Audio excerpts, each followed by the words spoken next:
హైడ్రా పేరుతో పెద్దలకు న్యాయం పేదలకు న్యాయమా అంటూ కాంగ్రెస్ సర్కార్పై మండిపడ్డ కేటీఆర్.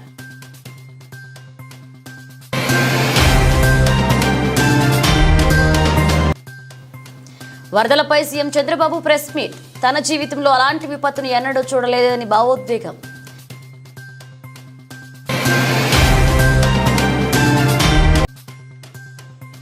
నేడు మాసుక్ ట్యాంక్లో బీఎఫ్ఎస్ఐ స్కిల్ ప్రోగ్రాంను ప్రారంభించిన తెలంగాణ సీఎం. పాల్గొన్న పలువురు మంత్రులు. స్టీల్ ప్లాంట్ ప్రైవేటీకరణ యోచనే లేదు స్పష్టం చేస్తున్న మంత్రి నారా లోకేష్.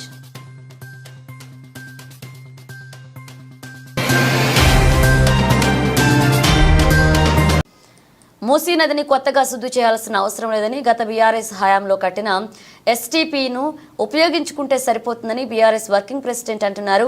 బీఆర్ఎస్ బృందంతో కలిసి ఫతేనగర్ బ్రిడ్జి వద్ద సందర్శనకు వెళ్లిన ఆయన ఆపై మీడియాతో మాట్లాడారు. మూసీ సుందరీకరణ పనులను పాకిస్తాన్ కంపెనీలకు కట్టబెట్టే ప్రయత్నం చేస్తున్నారు. కొత్తగా మూసీని శుద్ధి చేయాల్సిన అవసరం లేదు.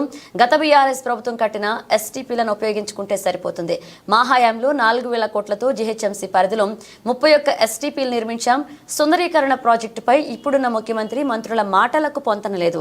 1,50,000 కోట్లు 70,000 కోట్లు 50,000 కోట్లు అంటూ రకరకాలుగా మాట్లాడుతున్నారు. మూసీ శుద్ధి వెనుక ప్రభుత్వ అస్సలు ఉద్దేశం వేరే ఉంది. మూసీ సుందరీకరణ పేరుతో 1,000 కోట్ల కుంభకోణం జరగబోతుంది. ఇండియాలో 31 ఎస్టీపీలు ఉన్న ఏకైక నగరం హైదరాబాద్. ఎస్టీపీలు కేసీఆర్ ముందు చూపునకు నిదర్శనమన్నారు. బీఆర్ఎస్ ప్రభుత్వం నిర్మించిన సిటీలో అన్ని ఎస్టీపీలను సందర్శిస్తాం. కేసీఆర్ ప్రభుత్వం చేసిన ప్రయత్నాన్ని ప్రజలకు తెలియజేస్తామన్నారు. క్షేత్రానికి కూడా వస్తాం, ఎక్కడికక్కడ ఆ బాధితులకు అండగా నిలబడతాం. మేము కూడా చూస్తా ఉన్నాం. ఎందుకంటే ఈ ప్రభుత్వం వచ్చి కొత్తగా వచ్చింది కదా, 9-10 నెలలు అయింది కదా, వీళ్ళకు కూడా కొత్త మురిపం ఉంటుంది కదా, హనీమూన్ పీరియడ్ కదా అని ఆగినాం. కానీ మీ దౌర్జన్యాలు మీ దాష్టికాలు ఇట్లే కొనసాగితే మేము ఊరుకోము. తప్పకుండా ఫీల్డ్కి వస్తాము. మీ బుల్డోజర్లకు అడ్డంగా అవసరమైతే మేమే నిల్చుంటాం. ఖచ్చితంగా పేదలకు అండగా బస్తీలలో మేము నిలబడతామనే మాట కూడా నేను విజ్ఞప్తి చేస్తా ఉన్నాను. మేము ఆక్రమణలను ఎంకరేజ్ చేయడం లేదు. మేము చెప్పేదల్లా ఒకటే, ఆక్రమణలు అంటే చాలా గమ్మత్తున్నది. ఆక్రమణలు చేసిందంతా మీకు కాంగ్రెస్ వాళ్ళే ఉంటారు ఎక్కువ. మొదలు తీసుకొస్తే తవి తీస్తే మీరు ఆఖరికి మొన్న కూలగొట్టిన నాగార్జున ఇన్కన్వెన్షన్ కూడా పర్మిషన్ ఇచ్చింది కాంగ్రెస్ వాళ్ళే. ఇలా కూలగొట్టి డ్రామా చేసేది కాంగ్రెస్ వాళ్ళే. కాబట్టి ఈ చెరువుల కబ్జాలు నాలాల కబ్జాలు గత ఒక 70-80 ఏళ్ల నుంచి జరుగుతూ వచ్చినాయి. పేదవాళ్ళు అక్కడికి వచ్చి కట్టుకున్నారు. మీరిచ్చిన పట్టాలు కూడా ఉన్నాయి. నేను అనేదల్లా ఒకటే, రాజకీయాలకు అతీతంగా రాగద్వేషాలకు అతీతంగా పేదలకు న్యాయం చేద్దాం. ఏ దిక్కు లేని వాడికి అభాగ్యుడికి అండగా నిలబడదామన్నదే మా పార్టీ సిద్ధాంతం. తప్పకుండా అండగా నిలబడతాం. ఆక్రమణలను మేము కూడా ప్రోత్సహించాం. కానీ అందులో నుంచి తొలగించేటప్పుడు మాత్రం మానవీయంగా వాళ్ళని ఇళ్లలో పెట్టండి. రోడ్డు మీద బజార్ మీద పడేయకండి. చిన్న పిల్లలను మహిళలను వాళ్ళ పట్ల కర్కశత్వంతో మానవత్వం లేకుండా వ్యవహరించకండి. ఇది మంచి పద్ధతి కాదు అనే మాట కూడా చెబుతూ, ఇక ఆక్రమణలు కూలగొట్టాలంటే నేను ఇంకో మాట కూడా అంటున్నాను. జీహెచ్ఎంసీ బిల్డింగే నాలా మీద ఉంది. ఇలా హైడ్రా కమిషనర్ కూర్చున్న బిల్డింగ్ బుద్ధ భవన్ కూడా నాలా మీదే ఉంది. మీ అన్న తిరుపతి రెడ్డి ఇల్లు ఎఫ్టీఎల్ ఉన్నది. మీ మంత్రుల ఇండ్లు ఫామ్ హౌజులు షెర్లళ్ళు ఉన్నాయి. అవి గులగొడతావా? మొదలు అవి గులగొట్టాలి కదా. చారిటీ బిగిన్స్ ఎట్ హోమ్ అంటారు కదా, ఆడికెళ్ళి మొదలు పెట్టు.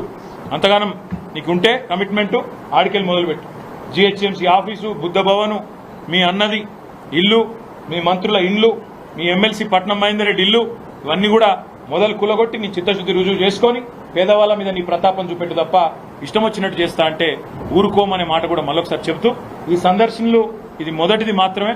హైదరాబాద్లో అటు అంబర్పేటకు పోతాం. ఇప్పుడు మా మర్రి రాజశేఖర రెడ్డి గారు కూడా మల్కాజ్గిరికి ఆహ్వానించారు, అక్కడ కూడా పోతాం. అదేవిధంగా మా కుత్బుల్లాపూర్ ఎమ్మెల్యే గారు, ఎమ్మెల్సీ రాజు గారు, వివేక్ గారు ఇద్దరు కూడా ఆహ్వానించారు, అక్కడ కూడా పోతాము. ఎక్కడెక్కడైతే మా ప్రభుత్వంలో ఈ ఎస్టీపీల కార్యక్రమం తీసుకున్నాము అక్కడ అన్నిటికి కూడా పోతాం. చివరిగా నేను చెప్పేది, మూసీ విషయంలో కూడా మేము అన్ని గమనిస్తా ఉన్నాం. ఈ మాటలు చూస్తా ఉన్నాం. మరి మొత్తం ఎస్టీపీలు మేము కట్టేసినాం. ఇప్పుడు ఎస్టీపీలా నువ్వు కొత్తగా కట్టేది లేదు.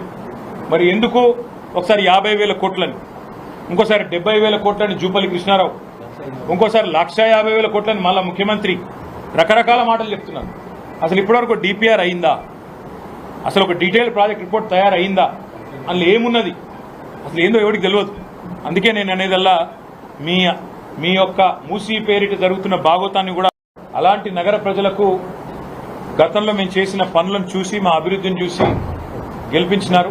వారికి హృదయపూర్వకంగా శిరస్సు వంచి నమస్కారాలు, ధన్యవాదాలు తెలియజేస్తూ గతంలో ఏదైతే పనులు కొన్ని ప్రారంభించి ఇంకా చివరి దశలో ఉన్నాయో వాటిని కూడా పూర్తి చేయడానికి మేమందరం చిత్తశుద్ధితో కంకణబద్ధులమై పనిచేస్తామనే విషయం చెప్పడానికి ఈరోజు 4 STPలు ఒక నియోజకవర్గంలో, ఒకసారి మీకు లెక్క చెప్తాను, దాన్ని బట్టి మీకు అర్థమవుతుంది. ఫతేనగర్లో దాదాపు 175 కోట్ల రూపాయలతో 133 MLDల ప్లాంటు నిర్మాణం పూర్తయింది. ట్రయల్ రన్ జరుగుతూ ఉంది. ఉండే ప్రజల ఇక్కట్లు తీర్చడానికి కుకట్పల్లి నాలా కావచ్చు, లేదా స్థానికంగా ఉండే నాలాలు కావచ్చు, వాటిలోంచి వచ్చే నీరు వల్ల ప్రజల ఆరోగ్యం దెబ్బతినకూడదు. ఆ మురికి నీరు వల్ల తప్పకుండా వాటిని శుద్ధి చేయాలన్న ఉద్దేశంతో ఈరోజు ఒక్క కుకట్పల్లిలో 350 కోట్లు ఖర్చు పెడతా ఉన్నాం. 3 రోజులుగా మంచినీళ్లు లేవు, పిల్లల కోసం మీరు నీళ్లు పంపించగలరా అంటూ వరద బాధితులు అడిగితే ఓ సీఎంగా మంచినీళ్లు పంపించలేని పరిస్థితిని ఎదుర్కొన్నారంటూ ఏపీ ముఖ్యమంత్రి చంద్రబాబు పేర్కొన్నారు. విజయవాడలో వరద బాధితులకు ఆర్థిక సాయం అందజేసేందుకు ఏర్పాటు చేసిన కార్యక్రమాల్లో ఆయన మాట్లాడారు. అధికార యంత్రాంగంతో పాటు తాను కూడా స్వయంగా వెళ్లి వరద బాధితులను కలిశానని చెప్పారు. బాధితులు పెద్ద కోరికలు అడగలేదని, తాగడానికి అది కూడా పిల్లల కోసం మంచినీళ్లు అడిగారని గుర్తు చేసుకున్నారు. వెంటనే అధికారులను పంపించి లక్షలాది వాటర్ బాటిళ్లను సేకరించి పంపించామని చెప్పారు. మొత్తంగా 1 కోటికి పైగా వాటర్ బాటిళ్లను పంచామని చెప్పారు. స్కూల్ పిల్లలు కూడా 5-10 రూపాయలు కిడ్నీ బ్యాంకులు పగలకొట్టి డబ్బులు తెచ్చిచ్చారని వివరించారు. వారందరికీ పేరు పేరున ధన్యవాదాలు చెప్తున్నారని చంద్రబాబు పేర్కొన్నారు. సంఘటితంగా ముందుకు వస్తే విపత్తులను ఎదుర్కోవచ్చని చాటి చెప్పారని దాతలను కొనియాడారు. 10,000 ఇచ్చాం. అవి 13,759, 13,76,00,000 ఖర్చు అయింది. ఇంకొక పక్కన చనిపోయిన వారికి పశువులకు అన్నిటి కలిపి 6,83,00,000, 3,000 చొప్పున 13.32 కోట్లు ఆర్థిక సహాయం చేశాం.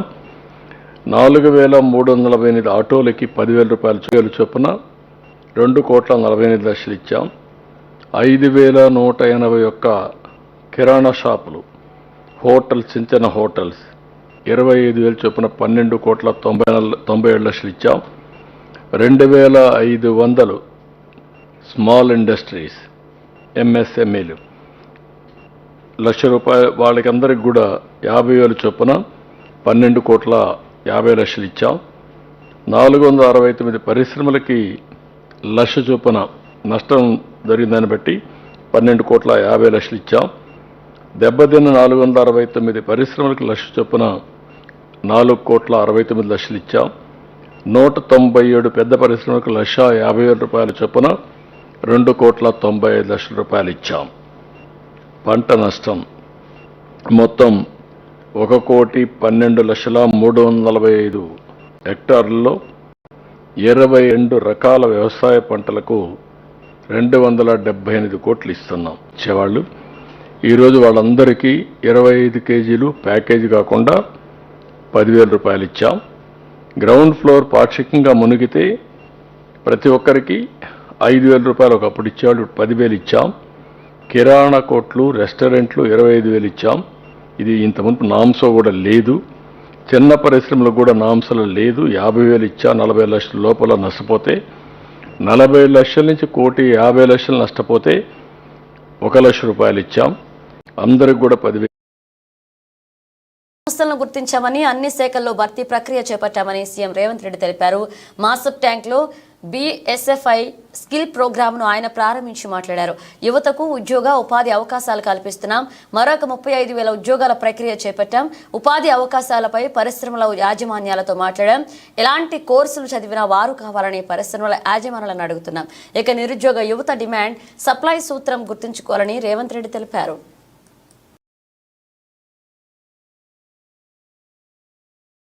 పూర్తయిన తర్వాత ఒక అంచనాకు వస్తే 55 లక్షల నుంచి 60 లక్షల మంది నిరుద్యోగ యువకులు తెలంగాణ రాష్ట్రంలో చదువుకొని పట్టాలు పొంది ఉద్యోగ ఉపాధి అవకాశాలు లేకపోవడం వల్ల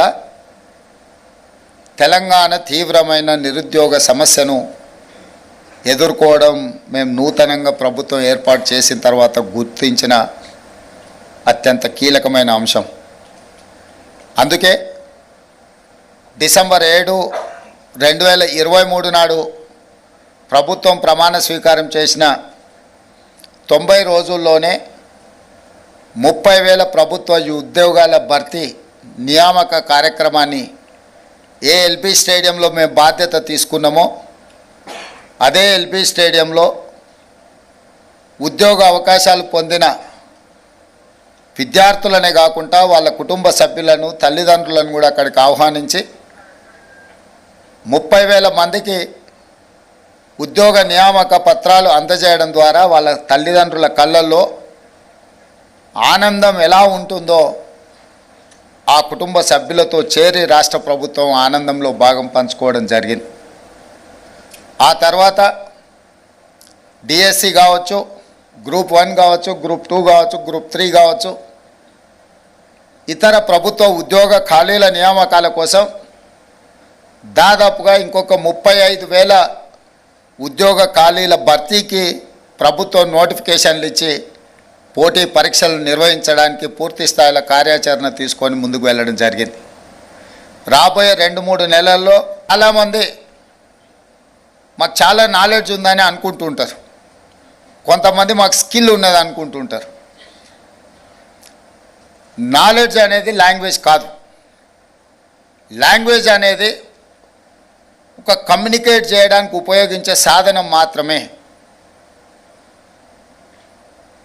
నాలెడ్జ్ ఉన్నా కమ్యూనికేషన్ స్కిల్ లేకపోతే ఉద్యోగ అవకాశాలు తక్కువ. కమ్యూనికేషన్ స్కిల్ ఉన్నా స్కిల్ లేకపోతే ఉద్యోగ అవకాశాలు రావు. అందుకే ఈ సమస్యను గుర్తించి ప్రతి సంవత్సరం 1,00,000 ఇంజనీరింగ్ గ్రాడ్యుయేట్స్ని, ఇంకొక 2 లక్షలను డిగ్రీ పూర్తి చేసుకున్న వాళ్ళు, అది బీఎస్సీ కావచ్చు, బీఎస్సీలో different courses, BCom, BA, any other degree పట్టాలు పొంది 3 లక్షల మంది ప్రతి సంవత్సరం తెలంగాణ రాష్ట్రంలో పట్టభద్రులై బయటకు వస్తున్నారు. విశాఖపట్నం స్టీల్ ప్లాంట్ అంశంపై కొందరు కావాలనే రాజకీయం చేస్తున్నారని ఏపీ మంత్రి నారా లోకేష్ విమర్శించారు. విశాఖపట్నంలో మీడియాతో ఆయన మాట్లాడారు. విశాఖ స్టీల్ ప్లాంట్ ప్రైవేటీకరణ జరగనివ్వమని స్వయంగా సీఎం చంద్రబాబు చెప్పారు కదా. పాదయాత్ర సమయంలో నేను కూడా అదే చెప్పాను. గత 5 ఏళ్లలో విశాఖ ఉక్కుకు ఏ కొంచెమైనా సాయం జరిగిందా? ప్రైవేటీకరణ యోచనే లేదు. వైకాపా మాత్రం ప్రతిరోజు ఎక్స్లో పోస్ట్ పెడుతుంది. ఇంకా వాళ్లకు బుద్ధి రాలేదంటూ లోకేష్ వ్యాఖ్యానించారు. జరగకూడదని పెద్ద ఎత్తున గతంలో మాట్లాడింది లోకేష్. ఇది నేను పాదయాత్ర ప్రారంభించే ముందర కూడా నేను మాట్లాడా. గత ప్రభుత్వం ఈనాడు విశాఖ ఉక్కు గురించి పట్టించుకోలే. వాళ్ళకి కావాల్సిన ఇన్సెంటివ్స్ ఈనాడు గత ప్రభుత్వం ఇవ్వలే.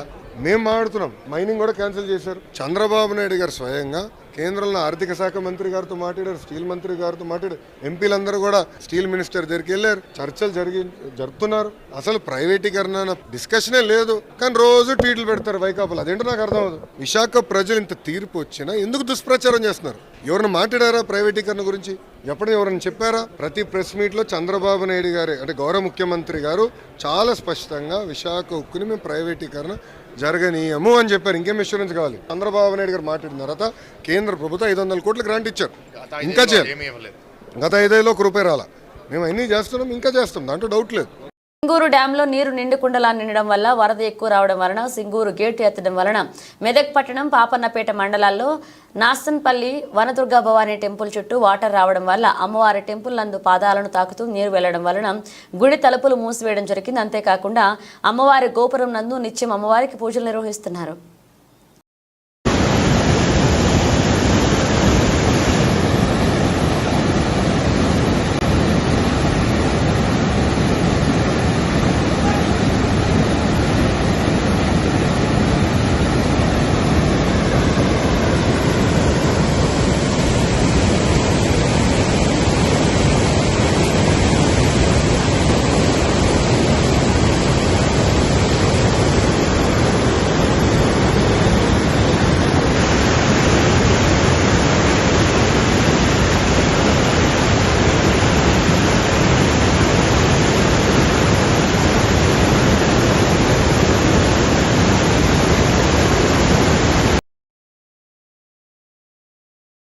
హైదరాబాద్ జిల్లా ముమిన్పేటలో కుక్కకాటుకు గురైన బాలుడను పరామర్శించారు టీఆర్ఎస్ పార్టీ యువ నాయకుడు రాజేందర్ గౌడ్.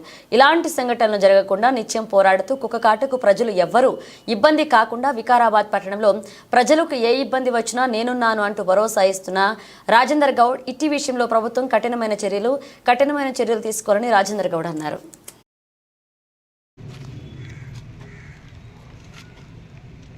ప్రైవేట్ హాస్పిటల్లో చూపించుకుంటే వికారాబాద్లో మొత్తం ఫ్రీ చెప్తాం, మోయిన్పేటలో ఏదైనా హాస్పిటల్ చెప్తే మొత్తం ట్రీట్మెంట్ మొత్తం ఫ్రీ. ప్రైవేట్లో చూపించుకుంటాం సరే, గవర్నమెంట్లో చూపించుకుంటా అంటే అది నీ ఇష్టము. ఒకవేళ ప్రైవేట్లో చూపించుకుంటే విత్ మెడిసిన్తో సహా టోటల్ ఫ్రీ. మోయిన్పేట అయినా సరే, వికారాబాద్ అయినా సరే నీ ఇష్టం. ఓకేనా?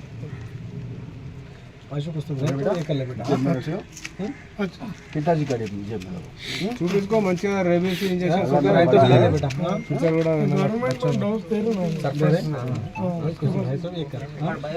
బాబు 4 years.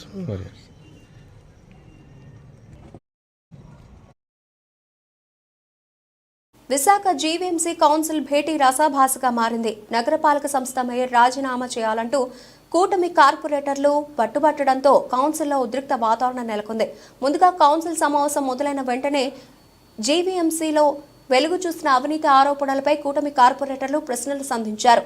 యూసీడీ నిధులలో mayor Harivenkata Kumari, deputy mayor GN Sridhar, Kattamuri సతీష్లు, ఫ్లోర్ లీడర్ బాణాల శ్రీనివాసరావులు అవినీతికి పాల్పడ్డారని విచారణ కోరుతూ డిమాండ్ చేశారు. 0 అవర్ నడపాలని కార్పొరేటర్లు పట్టుబట్టారు. దీంతో సభలో ఒక్కసారిగా గందరగోళం మొదలైంది. ఈ గందరగోళ సమయంలోనే అవినీతి ఆరోపణలు ఎదుర్కొంటున్న మేయర్ హరివెంకట కుమారి పదవిలో ఉండే నైతిక హక్కు లేదంటూ మహిళా కార్పొరేటర్లు పోడియం వద్ద నిరసన తెలిపారు. మేయర్ రాజీనామా చేయాల్సిందేనని పట్టుబట్టారు. మేయర్గా తనపై విచారణ చేయవచ్చని ఆమె సమాధానం చెప్పిన సభలో ఉద్రిక్త వాతావరణం కొనసాగింది. ఈ క్రమంలోనే కమిషనర్ సంపత్ కుమార్ జోక్యం చేసుకుని జీవీఎంసీ స్పెషల్ ఆఫీసర్ హోదాలో కలెక్టర్ విచారణ చేయాలని వినతి పంపుతామని చెప్పారు. ఇలా తీవ్ర గందరగోళం మధ్య సభను బుధవారానికి వాయిదా వేస్తున్నట్లు మేయర్ హరివెంకట కుమారి తెలిపారు.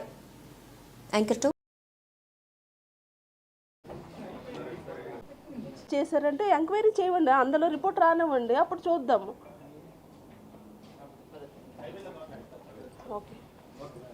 కదా ఆరోపణలన్నీ, అది ఆరోపణలే. అంటే వాళ్ళు అసలు విషయం ఏంటంటే మేయర్గా వాళ్ళు వచ్చి కూర్చుండిపోవాలని వాళ్ళ దానికి ఇది లేదు కనుక ఆ మేయర్ మీద ఆరోపణలు పెట్టి ఇది అది అని వాళ్ళు చెప్పడం జరుగుతుంది.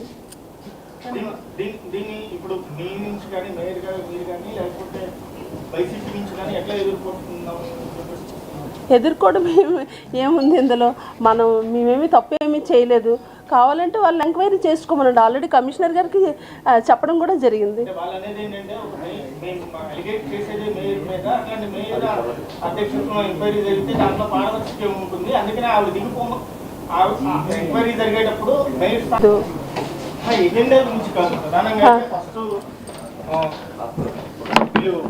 టీడీపీ వాళ్ళు మీ మీదే డైరెక్ట్ గా మేయర్ స్థానం మీదే ఆరోపణ చేస్తున్న పరిస్థితి.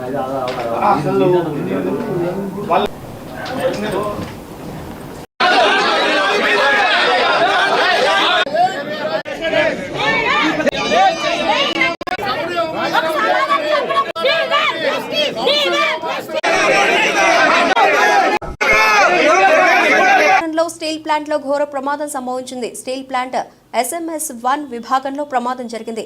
సీనియర్ మేనేజర్ మల్లేశ్వరరావుకు తీవ్ర గాయాలయ్యాయి. LPB స్టీల్ లాడల్ బ్లాస్ట్ అవడంతో ఈ ప్రమాదం జరిగింది. హుటాహుటిన స్పందించిన తోటి కార్మికులు వెంటనే తోటి కార్మికుల ప్రథమ చికిత్స చేయడం జరిగింది. ఉన్నత చికిత్స కోసం ఆసుపత్రికి తరలించారు.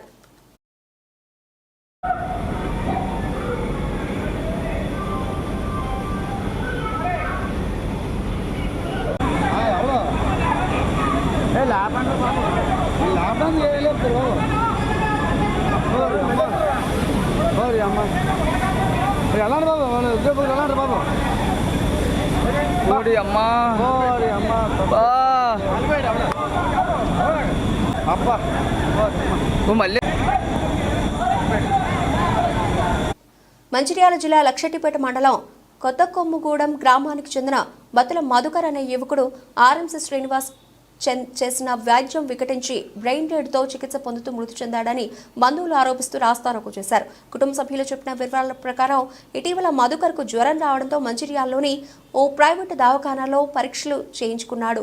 డెంగ్యూ జ్వరం అని తేలడంతో తన గ్రామానికి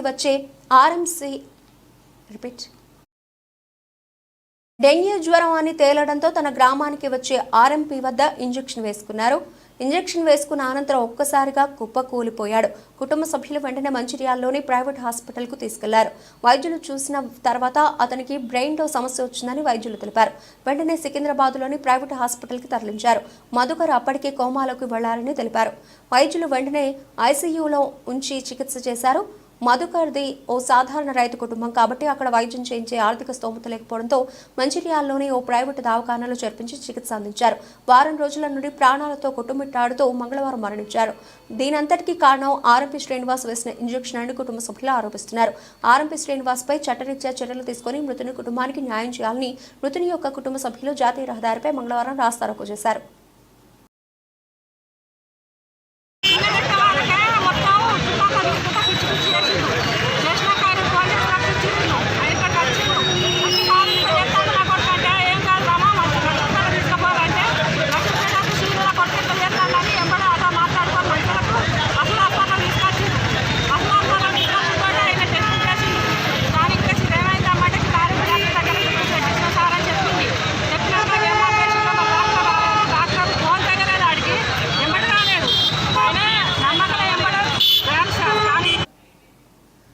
రాష్ట్రంలో అధికారంలోకి వచ్చి 100 రోజులు అయినప్పటికీ బీజేపీ చేతిలో మరొకసారి చంద్రబాబు కీలుబొమ్మగా మారారని తిరుమల తిరుపతి దేవస్థానం వారు పంచే లడ్డూలో కల్తీ జరిగిందని రాష్ట్ర ముఖ్యమంత్రి చంద్రబాబు నాయుడు, ఉప ముఖ్యమంత్రి పవన్ కళ్యాణ్ ప్రచారం చేస్తున్నారు. తప్పితే అధికారంలో ముఖ్యమంత్రిగా మీరే ఉన్నారు, చంద్రబాబు జగన్ కాదని, అసలు ఏమి జరిగిందో విచారణ చేయించకుండా ప్రచారాలు చేసే ప్రజలను గందరగోళం చేయడం సరికాదని కోడూరులో జరిగిన విలేకరుల సమావేశంలో సిపిఐ రాష్ట్ర కార్యదర్శి వర్గ సభ్యులు గుజ్జుల ఈశ్వరయ్య అన్నారు.